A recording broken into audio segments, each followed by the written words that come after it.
Today we are going to identify the conic of general second degree equation.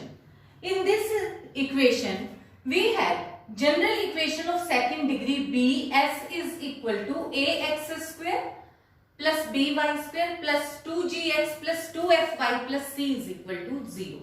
अब हमने कहां से question start किया? हमने h को पहले ही 0 बना दिया, यानी कि हमने कोई भी प्रोडक्ट टर्म नहीं रखी है, क्योंकि जनरल सेकंड डिग्री इक्वेशन में तो एक्स वाई भी होती है, तो हमारे पास या तो एक्स वाई की टर्म नहीं होगी, अगर नहीं है तो बहुत अच्छी बात है, हम वहीं से क्वेश्चन स्टार्ट कर सकते हैं। इन केस अपने पास सेकंड प्रोडक्ट टर्म इंक्लूडेड है तो हम क्या करेंगे, हम पहले उसे रिमूव करेंगे। रिमूव करने के लिए तुम्हारे को पता है कि हम रोटेशन ऑफ एक्सिस लेते हैं, और ये काम हम कर चुके। उसके बाद फिर एक्स स्क्वायर वाई स्क्वायर जो भी कोफिशिएंट आते हैं उनको हम small A B F G H C के नाम से, एफ जी और सी के नाम से रिप्रेजेंट कर देते हैं। तो ये हमारे पास प्रोडक्ट टर्म थी तब भी, नहीं थी तब भी। उसके बाद हमारे पास कुछ इस तरीके की इक्वेशन बन जाएगी। अब हम इसके ऑनवर्ड्स क्वेश्चन स्टार्ट करेंगे। अब देखो, अब मुझे आइडेंटिफाई करना है कि ये कौन सा कोनिक है, तो उसके लिए अब मैंने यहां से क्या किया कि या तो a और b मेरे पास क्या दोनों जीरो हो सकते हैं? नहीं हो सकते। क्यों? क्योंकि अगर a और b दोनों जीरो हो गए तो ये सेकंड डिग्री इक्वेशन ही नहीं रहेगी, तो इसलिए दोनों में से कम एक तो नॉन जीरो है। तो इसमें मैंने पहले केस में तो ये कंसीडर कर लिया कि अगर एक जीरो है, दोनों में से एक जीरो है, तो जो अपना ये डिस्क्रिमिनेंट होता है वो किसके बराबर होता है? H square minus A B. H तो मेरा ऑलरेडी जीरो है, क्योंकि एच क्या होता है? कोफिशिएंट ऑफ प्रोडक्ट टर्म, वो मैं ऑलरेडी जीरो लेके चुकी हूं। तो इसमें मेरे पास फिर क्या हो जाएगा, ये वाली वैल्यू इज इक्वल टू, क्योंकि माइनस ए बी के इक्वल होगी H square minus A B, H zero है तो माइनस ए बी। अब मैंने क्या कंसीडर कर लिया कि अगर एक वैल्यू जीरो है तो ये प्रोडक्ट जीरो हो गई, यानी कि ये डिस्क्रिमिनेंट जीरो हो गया। और अगर दोनों ही जीरो नहीं है तो उस केस में डेल्टा भी जीरो नहीं होगा। तो उस केस में या तो ये डेल्टा लेस देन जीरो होगा या ये डेल्टा ग्रेटर देन जीरो होगा। तो यानी कि अब मेरे पास कुल मिला के 3 केसेस बन गए, या तो डेल्टा इक्वल टू जीरो होगा या लेस देन जीरो या ग्रेटर देन जीरो। पहले हम फर्स्ट केस ले रहे हैं जिसमें हमने लिया delta is equal to zero. अब देखो, अगर delta is equal to zero हो जाता है तो मेरे पास अब क्या कंडीशन है, तो माइनस ए भी जीरो है, तो इसका मतलब है या तो ए जीरो है या बी जीरो है। अब मैंने कंसीडर कर लिया कि ए जीरो है और बी जीरो नहीं है। अब देखो, बी जीरो नहीं है, ट्रेस किसके बराबर होता है? ए प्लस बी। तो वो ट्रेस अब मेरे पास किसके इक्वल आ गया? केवल बी के इक्वल आ गया। डिस्क्रिमिनेंट मेरे पास H square minus A B होता है, एच तो क्योंकि जीरो है और ये ए बी जीरो है तो इसलिए ये जीरो हो गया। एच सर्कल मेरे पास किसके इक्वल होता है? A B C plus 2f G H minus A F square minus B G square minus C H square. अब यहाँ पे क्योंकि मेरे पास ए जीरो है, ये जीरो हो गया, एच जीरो है इसलिए ये भी जीरो हो गया। ए जीरो करके ये वाला पोर्शन जीरो, एच करके ये जीरो, क्या बचा? सिर्फ माइनस बी जी स्क्वायर मेरे पास बच गया। और इक्वेशन 1 में भी मेरे पास अब ये वाली पोजीशन खत्म हो गई, बच गई B Y square plus 2gx plus 2fy plus c is equal to 0। फिर मैंने इसको b से डिवाइड कर दिया, पूरी इक्वेशन को ऐसे बन गया। y वाली टर्म्स एक साइड, x और कांस्टेंट दूसरी साइड। इसको परफेक्ट स्क्वायर बनाने के लिए मैंने दोनों side F square over B square add कर दिया। ऐड किया तो ये परफेक्ट स्क्वायर इसमें बन गया और ये टर्म ऐसे बन गई। इधर मैंने इस चीज को एक कांस्टेंट, क्योंकि ये कुछ भी हो कांस्टेंट है, तो मैंने इसको k का नाम दे दिया। और मैंने इस इक्वेशन को कुछ इस तरीके से लिख लिया, y plus F over B का होल स्क्वायर माइनस, देखो x वाली टर्म तो मैंने एज इट इज लिखी है और जो भी बाकी कांस्टेंट था उसको k नाम दे दिया। अब देखो, फिर से मेरे पास अब 2 सब केसेस अराइज होते हैं। जो सब केस 1 है उसमें मेरे पास क्या आ गया, जो ये एच सर्कल है ये जीरो बन गया। एच सर्कल जीरो क्यों बन गया? क्योंकि ये वाली वैल्यू है minus B G square is equal to zero. मतलब क्या है कि हो सकता है एच सर्कल जीरो हो और हो सकता है एच सर्कल जीरो ना हो। तो केस 1 में ले रही हूं जब h circle is equal to 0 है। h सर्कल की वैल्यू मेरे पास कितनी आई हुई है, -bg², और b क्योंकि 0 नहीं है तो इसका मतलब मेरे पास क्या बन जाता है सीधा सा कि g 0 है। g 0 होने से ये वाली वैल्यू 0 हो जाती है और मेरे पास इक्वेशन किसके इक्वल बच जाती है, y plus F over B का whole square is equal to K. फिर मैंने शिफ्टिंग द ओरिजिन के प्रोसेस किया। शिफ्टिंग द ओरिजिन में क्योंकि x तो है नहीं तो x की जगह तो मैं किससे शिफ्ट करूंगी, 0 से, और y वाले कोफिशिएंट को यहाँ पे क्या लिखूंगी मैं, y minus F over B, तो यानी कि मैं माइनस एफ ओवर बी से शिफ्ट करूंगी। और कहने में और स्मॉल अगर हम कहें शॉर्टली तो x की जगह पे मैं x प्लस 0 पुट कर दूंगी और स्मॉल y की जगह पे y minus F over B put कर दूंगी। तो ये जो इक्वेशन है ये मेरे पास बन गई capital Y² is equal to के। अब k क्या है, कांस्टेंट है। अब कांस्टेंट के ऊपर सारा रिजल्ट डिपेंड कर गया। अब देखो क्योंकि Y² is equal to constant है और अगर कांस्टेंट नेगेटिव है तो तुम्हारे को पता है कि जब तुम y का स्क्वायर रूट लोगे तो तुम्हारे पास इमेजिनरी वैल्यूज आएंगी। तो यानी कि उसके लिए फिर हम अब क्या कहेंगे कि ये हमारे पास एम्प्टी सेट आया है। अगर k की वैल्यू लेस देन 0 है तो एम्प्टी सेट, क्योंकि हम इमेजिनरी एक्सिस डिस्कस नहीं कर रहे हैं, हम रियल एक्सिस यूज कर रहे हैं। तो इसमें अपने पास क्या हो जाएगा, एम्प्टी सेट। फिर अगर k की वैल्यू 0 आ जाती है तो इसमें सीधी ही इक्वेशन क्या बन गई, y इज इक्वल टू 0, यानी कि केवल x एक्सिस की इक्वेशन हमारे पास आ जाती है y इज इक्वल टू 0।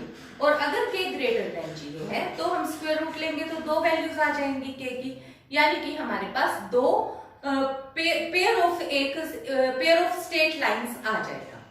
ठीक है, तो यानी कि हमारे पास दो इक्वेशंस आएंगी और वो क्या होगा, one pair of straight lines. तो यहाँ पे हमारे पास पर ये सारी ही इस केस में अगर मेरे पास h सर्कल 0 हो जाता है तो मुझे अब ये आइडिया है कि अगर h सर्कल, वैसे भी किसकी कंडीशन होती है, ये स्ट्रेट लाइन की कंडीशन होती है। तो अगर h सर्कल 0 है तो वो कोनिक नहीं बना सकता। तो कोनिक बनाने के लिए h circle should not be equal to 0। तो अब मैंने फिर से क्या ले लिया, h is not equal to 0। अगर अब देखो मेरे पास ये h circle is not equal to 0 तो यानी कि सीधा ही g is not equal to 0। अब यहां से g is not equal to 0 तो इस वाली इक्वेशन में से मैंने -2g ओवर b को कॉमन ले लिया और मेरे पास इक्वेशन कुछ इस तरीके की बन गई। अब मैंने शिफ्टिंग द ओरिजिन लिया, इसकी जगह पे y पुट करा कैपिटल और इसकी जगह पे x। हमें पता है कि हम शिफ्टिंग द ओरिजिन यूज करते हैं, उससे मेरे पास ये इक्वेशन बन गई y² is equal to kx। और तुम्हारे को पता है कि जब हम जनरल पैराबोला करते हैं तो y² is equal to 4ax type हम कंसीडर करके चलते हैं। तो ये कुछ उस तरीके का पैराबोला हमारे पास बन गया। अब k की वैल्यू पॉजिटिव भी हो सकती है, k की वैल्यू नेगेटिव भी, तो दो पैराबोलास तो हमारे पास यहीं से निकल आएंगे, y² is equal two plus minus 4ax। अब इसी तरीके से जैसे मैंने यहाँ पे कंसीडर किया था कि b is not equal to 0, अगर मैं कह दूं कि a is not equal to 0, b is equal to 0, तो उस केस में मेरे पास पैराबोला निकल के आ जाएंगे x² is equal two plus minus 4ay type के पैराबोलास निकल आएंगे। यानी कि अगर मेरे पास डिस्क्रिमिनेंट इक्वल टू 0 है but h circle is not equal to 0 तो मेरे पास इक्वेशन पैराबोला बनेगी। नेक्स्ट हमारे पास है केस नंबर 2, जिसमें की कंडीशन है हमारे पास डिस्क्रिमिनेंट इज लेस देन 0। अगर डिस्क्रिमिनेंट लेस देन 0 है तो इसका मतलब है ना a 0 है ना b 0 है, और a और b 0 नहीं है और डिस्क्रिमिनेंट इक्वल टू 0 है तो डिस्क्रिमिनेंट किसके बराबर हुआ, -ab, क्योंकि h तो 0 हम ऑलरेडी ले ही चुके हैं कि h हम मिक्स्ड प्रोडक्ट टर्म हमने ली ही नहीं है, तो h तो हमारी टर्म में एग्जिस्ट ही नहीं करता।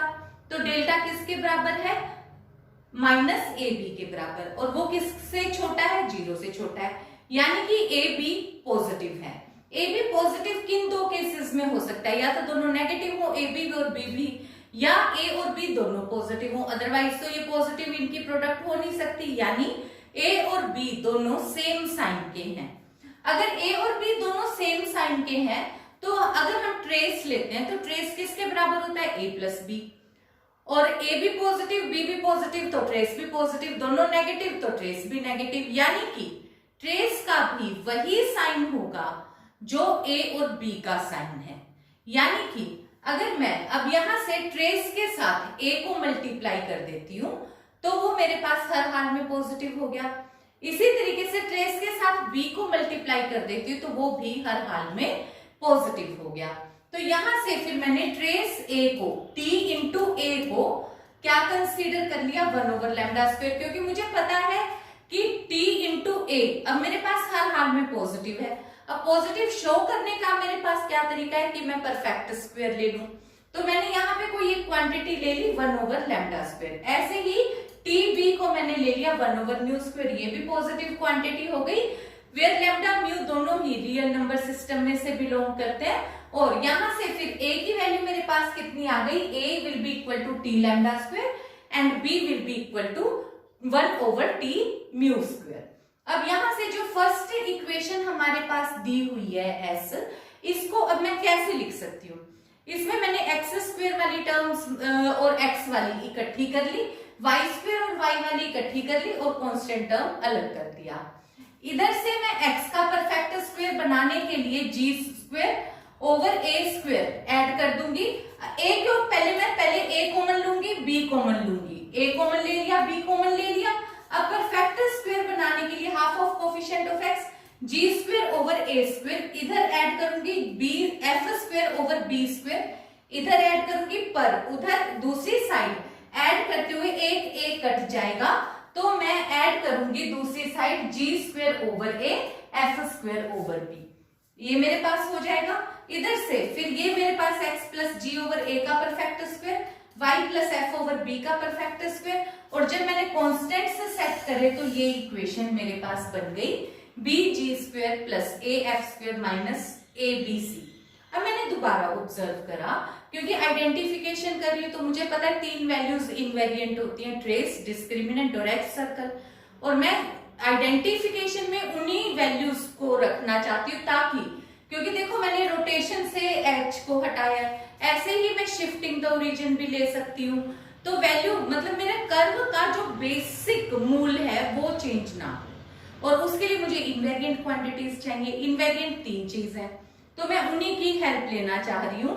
तो फिर जब मैंने इसको ऑब्जर्व करा कि ये क्वांटिटी है क्या, देखो ये जो h सर्कल है वो मेरे पास क्या है, abc plus 2fgh minus af² minus bg² minus ch² है। h की वैल्यू मेरे पास ऑलरेडी 0 है, इसलिए ये वैल्यू और ये वैल्यू एग्जिस्ट नहीं करती। तो ये जो मेरे पास अब रिजल्ट बचा है वो मेरे पास कौन सा बचा, देखो ये 0 है, ये 0, लेकिन यहाँ पे साइन अपोजिट है, इसलिए मैंने माइनस h सर्कल यहाँ यूज कर लिया। ऐसे ही जब मेरे पास यहाँ से h0 हुआ तो डिस्क्रिमिनेंट मेरे पास कितना आया, माइनस ab, तो इसको भी मैंने माइनस डेल्टा यूज कर लिया, माइनस माइनस कट गया और ये मेरे पास h सर्कल ओवर डिस्क्रिमिनेंट रह गया। अब देखो फिर मैंने अब यहाँ से, अब अपने को पता है शिफ्टिंग द ओरिजिन यूज करना होगा, तो मैंने शिफ्टिंग द ओरिजिन यूज करा, इसकी जगह कैपिटल X, इसकी जगह कैपिटल Y, शिफ्ट कौन से पॉइंट से करा है, minus g over a minus f over b से शिफ्ट कर दिया। शिफ्ट करने के बाद मेरे पास ये इक्वेशन आ गई। अब a की वैल्यू देखो, a की वैल्यू मेरे पास है 1/t⁵², b की वैल्यू है, तो मैंने a और b की वैल्यू पुट कर दी। जब a और b की वैल्यू पुट कर दी और फिर अगले स्टेप में मैं इधर से t को दूसरी साइड शिफ्ट कर दिया, तो अब मेरे पास देखो, तुम्हारे को देखने में भी लग रहा है कि कुछ इलिप्स की शेप बन गई। जैसे केस 1 में हमारे पास अगर एक कोफिशिएंट मतलब x² या एक y² हमने 0 बना दिया तो ऑब्वियसली हमें आइडिया हो जाता है भी या तो पैराबोला बनेगा या स्ट्रेट लाइन बनेगी। ऐसे ही अब यहाँ तक आके मुझे ये पता है कि यहाँ पे साइन प्लस का आया है मेरा, इस वजह से ये मेरे पास काफी हद तक इलिप्स वाली शेप बननी स्टार्ट हो गई, पर फिर भी अभी मैं आगे मूव करूंगी। अब ये हो गया मेरे पास T H circle over delta. अब मुझे ये तो पता है हर हाल में कि जो ये डिस्क्रिमिनेंट है ये नेगेटिव है। अब मेरे पास जो भी वैल्यू है ये वाली साइड की, लेफ्ट हैंड साइड की, उसके साइन के ऊपर राइट हैंड साइड वाला रिजल्ट डिपेंड करेगा। तो मैंने 3 केसेस ले लिए। 3 केसेस क्या लिए? t इंटू एच सर्कल जो है या तो वो पॉजिटिव होगा, या वो इक्वल टू 0 होगा, या वो लेस देन 0 होगा। अगर ये ग्रेटर देन 0 है, अगर टी एच ये पॉजिटिव है, और क्योंकि ये मुझे पता है हर हाल में नेगेटिव है, तो positive over negative, total result मेरे पास क्या आ गया?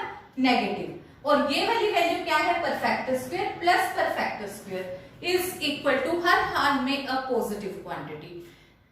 Left hand side is a negative quantity, right hand side is a positive quantity which is not possible. तो इसका मतलब मेरे पास क्या हो गया कि जो ये सेट है ये एम्प्टी सेट आएगा। तो फर्स्ट केस ये हो गया, यानी कि मेरे पास ये वाली value T H greater than 0 नहीं होनी चाहिए फॉर इलिप्स।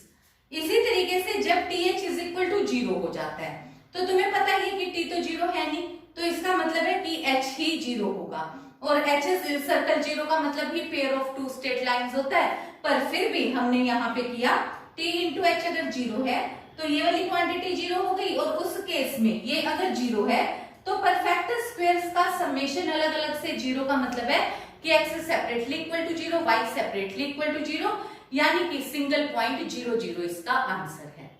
फिर थर्ड केस में आ जाओ।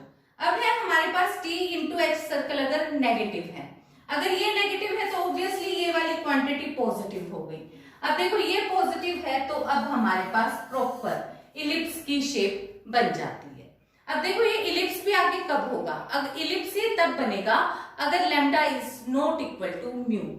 अगर लैम्डा और म्यू इक्वल हो जाते हैं तो ये इलिप्स से हटके सर्कल पे शिफ्ट हो जाएगा।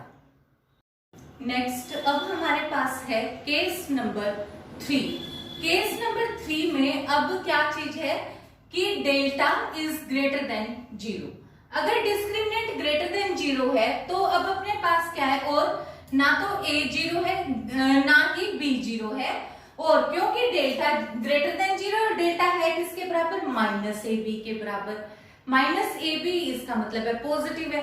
माइनस ए बी पॉजिटिव का मतलब क्या हुआ कि आइदर a और b में से कोई एक वैल्यू जरूर नेगेटिव है, या तो a नेगेटिव है या b नेगेटिव है, दोनों का अपोजिट साइन होगा, क्योंकि दोनों तो नेगेटिव हो नहीं सकती। दोनों नेगेटिव तो 3 नेगेटिव बाहर, दोनों पॉजिटिव नहीं हो सकते, बाहर नेगेटिव है। तो इसका मतलब है a और b का जो प्रोडक्ट है वो हमारे पास लेस देन 0 है, तो यानी कि a और b दोनों के साइन अपोजिट हैं, यानी कि अगर a पॉजिटिव है तो b नेगेटिव है। तो मैंने कंसीडर कर लिया कि a पॉजिटिव है, तो ऑब्वियसली b लेस देन 0 हो गया। क्योंकि a पॉजिटिव है तो मैं अब a को डायरेक्टली लिख सकती हूँ 1 ओवर लैम्डा स्क्वायर, क्योंकि a तो पॉजिटिव है, पॉजिटिव के लिए मैंने परफेक्ट स्क्वायर ले लिया, और b मुझे हर हाल में पता है नेगेटिव है, इसलिए मैंने -1 ओवर म्यू स्क्वायर लगा दिया। इससे जैसे हम लास्ट केस 2 के लिए हम प्रोसेस करा था, बिल्कुल सेम प्रोसेस हमने अब यहाँ केस 3 के लिए किया। इक्वेशन 1 में पहले x वाली टर्म्स इकट्ठी, y वाली टर्म इकट्ठी, कांस्टेंट टर्म, फिर परफेक्ट स्क्वायर बनाया, फिर शिफ्टिंग द ओरिजिन किया। शिफ्टिंग द ओरिजिन के बाद हमारे पास इक्वेशन बन गई ax² plus by square is equal to h circle over discriminant. अब देखो a की जगह पे मैंने direct 1 over lambda square put कर दिया, b की जगह पे -1 ओवर म्यू स्क्वायर। अब यहां से देखते ही तुम्हारे को आइडिया आ गया कि ये हाइपरबोला की शेप बन गई, पर फिर भी अभी हमारे पास और आइडेंटिफिकेशन बाकी है। तो ये रिजल्ट अपने पास आ गया h सर्कल ओवर डिस्क्रिमिनेंट। अब देखो यहाँ पे अगर मैं इसी में, अब पहले मैंने क्या लिया था a greater than 0 b less than 0, अगर मैं अपोजिट ले लेती हूँ a लेस देन 0 कर देती हूँ और b ग्रेटर देन 0, तो ये इक्वेशन यहाँ पे माइनस लैम्डा स्क्वायर आ जाएगा, यहाँ पे +1 ओवर म्यू स्क्वायर। उस केस में मैं यहाँ पे इसको बिल्कुल ऐसे ही लिख के x² over lambda square minus y² over mu square is equal to minus h over delta लिख सकती हूँ, क्योंकि हमें पता है हाइपरबोला 2 तरीके का आता है, तो वो तो ये हमारे पास सेकंड हाइपरबोला हो जाता है।